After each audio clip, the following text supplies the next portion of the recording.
বাংলাদেশের রাজনীতির এক আপোষহীন অধ্যায়ের পরিসমাপ্তি। আর নেই বিএনপির চেয়ারপারসন, তিনবারের সাবেক প্রধানমন্ত্রী বেগম খালেদা জিয়া।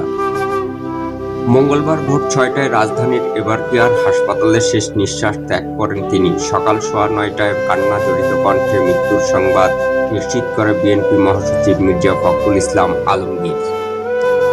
বুধবার রাষ্ট্রীয় মর্যাদায় অনুষ্ঠিত হয় বেগম খালেদা জিয়ার জানাজা। শেষ শ্রদ্ধা জানাতে ঢল নামে সর্বস্তরের মানুষের।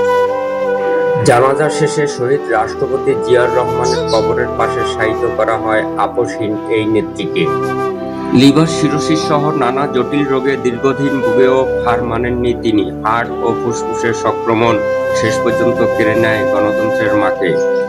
স্বামী সন্তান হারানোর শোক, কারাবাস, নির্যাতন সব পেরিয়ে তিনি ছিলেন সংগ্রামের প্রতীক। চলে গেলেন আপোষহীন নেত্রী, কিন্তু থেকে গেলেন ইতিহাস হয়ে।